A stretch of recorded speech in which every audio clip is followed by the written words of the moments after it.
Friends today எபிசோட்ல ராகினிக்கு வந்து எல்லா உண்மையும் தெரிய வருது. அஜய்க்கு வந்து சொத்துல எந்த உரிமையும் இல்லை அப்படின்னு சொல்லிட்டு இந்த வீட்டில் நம்ம எப்படி இருக்கிறது அப்படின்னு சொல்லிட்டு ஃபீல் பண்ணி அழறாங்க. அந்த பிளேஸ்க்கு வந்து காவேரி வராங்க. ராகினியை நல்லா வெறுப்பேற்றி விடுறாங்க. ராகினியும் காவேரியை பழி வாங்குறதுக்கு இந்த வீட்டில் தான் இருக்கணும் அப்படின்னு சொல்லிட்டு அங்கேருந்து போறாங்க.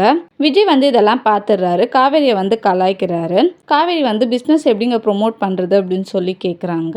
விஜய் வந்து ஐடியா கொடுக்குறாரு. ஒரு விஐபியை வச்சு நீங்க வெளியிடுங்க அப்படின்னு சொல்லிட்டு. எங்களுக்கு விஐபிலாம் யாரும் தெரியாதுங்க, எங்களுக்கு நீங்க மட்டும்தாங்க விஐபி அப்படின்னு சொல்றாங்க. ஓ, ஆலினால் அழகுராஜா நான் தானே, மாடலும் நானே, வெளியிடுறதும் நானேவா அப்படின்னு சொல்றாங்க. ஆமா அப்படின்னு சொல்லிட்டு காவேரி சொல்றாங்க.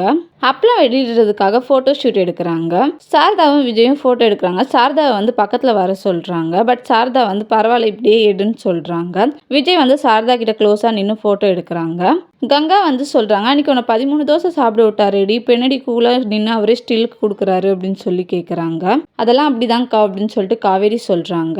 விஜய் வந்து சொல்கிறாரு, என்ன கலாய்க்கிற மாதிரி இருக்குது அப்படின்னு சொல்லிட்டு. ஐயோ அதெல்லாம் இல்லைங்க, சீக்கிரமாக ஃப்ரீயாக பண்ண சொன்னாங்க உங்களை அப்படின்னு சொல்கிறாங்க. ஃபோட்டோ ஷூட் முடிச்சுட்டு விஜய் அந்த பிளேஸ்லேருந்து கிளம்புறாரு.